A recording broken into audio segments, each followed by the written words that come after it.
Coordinación de Crónica Apostólica fue establecida el día 26 de diciembre del año 2014 y se encarga de documentar todos los hechos y datos del ministerio del apóstol de Jesucristo, Naasón Joaquín García. Pero esta misión de registrar todos los hechos de los apóstoles data desde mucho antes de los primeros registros que aparecen en el año 170 después de Cristo, cuando Mateo, Marcos, Lucas y Juan comenzaron a construir la historia del Señor Jesucristo. Pero, ¿quiénes fueron ellos? ¿Cuál fue su trabajo? ¿Cómo lo realizaban? A lo largo de este reportaje especial, conoceremos la labor de los cronistas en la Iglesia del Señor y el trabajo de los primeros evangelistas. La hermana cronista, María Elsa López Maldonado, maestra en Historia y licenciada en Letras, nos habla acerca de la loable labor de los cronistas de la Iglesia del Señor. Bueno, la labor de nosotros es igual para todos los cronistas. Solamente tenemos un coordinador, que es el hermano Humberto García de la Mora. Tenemos juntas semanales y nos dividimos el trabajo.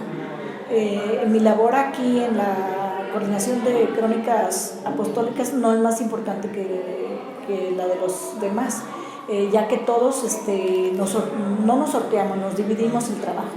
A unos les toca, por ejemplo, a mí me ha tocado durante estos 3 años cubrir la Santa Cena, porque mis hermanos cronistas son diáconos y pues ellos tienen que estar en el repartimiento del pan y del vino y no pueden cubrir esa nota, entonces me corresponde andar junto al apóstol del Señor en Betel, luego en la Maestra Don Joaquín, luego en el centro recreativo y luego acá en la provincia. Entonces sí es un gran trabajo y de mucha responsabilidad, pero también es un gran honor porque pues recoge uno no nada más lo que el hombre de Dios habla, sino que hacemos un contexto en el que habla, a quién le habla, cómo responde la iglesia, cómo lo recibe la iglesia. Entonces, no solamente todo lo relacionado con el apóstol, sino lo relacionado con el apóstol y la iglesia. El hermano diácono y coadjutor de la coordinación, Ruperto Castillo, nos habla del proceso que llevan a cabo para realizar una crónica. Tratamos de recopilar todo el acontecer, todos los hechos, todas sus exposiciones y los testimonios de todo lo que sucede en torno a una gira, a un recorrido, a una presentación apostólica. Grabamos obviamente lo que él habla, tanto en sus presentaciones oficiales como lo que habla en la mesa, los consejos a sus ministros, alguna salutación personal a algún miembro, a veces incluso con las personas que visitan los lugares donde él va. Para las cosas que se publican, hay un equipo de hermanos que nos ayudan con la transcripción. Nosotros lo enviamos a ellos desde donde quiera que se esté haciendo la gira o el recorrido y ellos lo transcriben. Cuando nosotros nos sentamos a redactar, ya en nuestros correos aparecen las transcripciones de los audios que nosotros les mandamos. En base a las transcripciones y a las notas que nosotros tomamos durante ese proceso de recorrido, testimonios, cosas que haya que sobresaltar, es que nosotros hacemos una crónica. Cuando si es en las redes sociales, cuando se publica en las redes sociales, como el Facebook no permite cursivas, se ponen entrecomillados, pero cuando alguien lee un entrecomillado en una crónica apostólica, significa que ese entrecomillado son palabras literales, así como lo habló el apóstol de Jesucristo, así está. Es una narración cronológica de hechos. En muchos casos ponemos hasta el horario, ¿verdad? Por ejemplo, en los recorridos, a qué hora se inicia, a qué hora llega a un lugar, a qué hora se retira, a qué hora llega al otro. En algunos otros casos no, solamente son fecha, el día de presentación, año, pero obviamente que ya en el archivo queda registrado así, ¿verdad? Por evento, por día, por fecha. Una vez que nosotros hacemos, en el caso del cronista que le toca acompañar al varón de Dios, hace la crónica, la envía al grupo de los demás cronistas que no están en la gira para su revisión. Ellos la revisan, ¿verdad? Y una vez revisada y autorizada, es subida a las redes sociales y a las páginas oficiales de la Iglesia, como son Coordinación de Crónica Apostólica y Berea Internacional. Conocemos la historia de Cristo por las Sagradas Escrituras, comenzando en el Nuevo Testamento, que fue hecho por Mateo, Marcos, Lucas y Juan. Los hermanos de la Coordinación de Crónica Apostólica profundizan en el trabajo de ellos y nos relatan quiénes fueron y cómo llegaron a realizar estas crónicas que el día de hoy tenemos en nuestras manos y leemos diariamente. Como historiadores, que ya es, me imagino, el punto de vista que preguntan, pues fueron excepcionales. Cada uno con su estilo, cada uno con su variación de escritura. Mateo es el primer libro del Nuevo Testamento, aparece como el primer evangelista, el que habla de la genealogía de Cristo, de cómo se da su nacimiento. De allí es que nosotros conocemos la historia genealógica del Señor Jesucristo, ¿verdad? Es Mateo el que la establece, y los demás testimonios o hechos, que al igual que los otros 3 evangelistas, coinciden, ¿verdad? Como los milagros de Cristo, la pesca milagrosa, la alimentación a las multitudes con unos panes y unos peces, el milagro de convertir el agua en vino, y todos esos hechos maravillosos que nosotros leemos, en este caso, en el Evangelio de Mateo. Mateo era minucioso.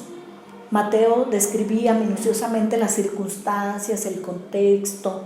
Es diferente estilo. Nada más que Mateo no era muy espiritual, porque él era del mundo. Él era un recogedor de impuestos. Él recolectaba impuestos, era un funcionario del Imperio Romano, pero pues el Señor lo llamó y entonces él pudo registrar lo que hacía el Señor Jesucristo y lo que hacía la gente, lo que le decía y cómo le seguía. Marcos, en un estilo muy sencillo y directo, es el evangelio más corto, lo lees en 45 minutos. Marcos fue un apóstol, pero él es un escritor muy conciso, que se dedicaba más bien a registrar los hechos duros de la historia de nuestro Señor Jesucristo. Por eso el Señor dijo que las escrituras daban testimonio de él, ¿verdad? Sin embargo, de esos hechos son los apóstoles, los evangelistas, como les llaman. Por eso le llaman evangelio según San Lucas, pero en realidad es un solo evangelio, nada más son diferentes cronistas. Por ejemplo, Juan es más espiritual. Juan dice, ¿verdad?, que Cristo hizo muchas cosas que no hubiese cabido los libros en una biblioteca para narrar todo lo que él había hecho, pero las cosas que quedaron escritas son aquellas en las que todos ellos coincidieron, que en efecto tiene en historia, ¿verdad?, se coteja que haya 2 o 3 fuentes de primera mano o más. Ellos coincidieron, ¿verdad?, en esas narraciones, en esos hechos, y por eso quedaron establecidos como evangelios. Juan, en el otro extremo, un teólogo, a veces me pregunto la educación, la escuela que habrá tenido, porque los conceptos que usa son muy profundos. Empieza su evangelio hablando de logos, que se traduce como el verbo. En el principio era el verbo, pero en el escrito griego menciona el logos, que era un concepto filosófico de los griegos, de Platón, de Aristóteles, que realmente recoge las enseñanzas sublimes y muy espirituales de nuestro Señor Jesucristo, es el Evangelio de Juan, que no se debe de llamar Evangelio de Juan, porque en realidad nada más es la crónica de Juan, o sea, los hechos del Señor según Juan. Lucas es el que tiene más formación de investigador, de cronista, porque da un poco más datos. Con el que más a gusto me sentiría opinar sería Lucas, siendo naturalmente un historiador. Los otros 3, pues siendo siervos de Dios, todo lo que ellos escribieron para nosotros es enseñanza. Lucas fue un historiador nato, empírico, que investigó, que se documentó, que preguntó sobre los hechos de Cristo y preguntó sobre los hechos de Pablo, y los registró con un rigor científico, con un rigor histórico. El médico Lucas fue propiamente el médico de cabecera del apóstol Pablo, y fue, podríamos decir, el testigo de todo el trabajo de evangelización hacia los gentiles, porque pues el apóstol Pablo fue considerado el apóstol de los gentiles, y él, viendo la importancia del trabajo que realizaban, y más que nada un hombre que había sido perseguidor de los cristianos y que ahora era promotor de los principios de Cristo, aunque no fue testigo presencial de ellos, como tampoco el médico Lucas. Sin embargo, él vio la trascendencia de aquel fenómeno social y religioso y aún filosófico que significó un parteaguas en la sociedad entonces, y recogió no solamente lo que iba haciendo el apóstol Pablo, sino que se dio la tarea de reunir información etnográfica con testigos presenciales que sí habían estado justamente con el Señor, habían andado con Él y habían sido pues parte de la historia. Porque él cruzó los datos, los testimonios de Zaqueo, de Loida, de Lidia, ¿verdad? Y de todos esos hermanos que hoy conocemos, que fueron hermanos que hicieron historia en el inicio de este Nuevo Testamento, de este nuevo pacto que Cristo estableció. Así es que Lucas lo que hace es entrevistarlos antes de que desaparecieran, ¿verdad? Aunque entrevistarlos y recoger toda aquella información que ya habían empezado a escribir los apóstoles Juan y Marcos y Mateo, pero Lucas es otra versión, porque como él no estuvo ahí, entonces tuvo que recurrir a una investigación de campo con personas que ya eran grandes y pudieron aportarle información. Así que los 4 evangelistas, cada uno en su estilo, o precisamente cada uno por su estilo, nos permite ver todas las facetas de los hechos que ocurrieron al principio y que fueron, aparte de ciertísimas, fueron maravillosas. El trabajo que realizaron los primeros evangelistas se mantiene vivo porque existe un apóstol de Jesucristo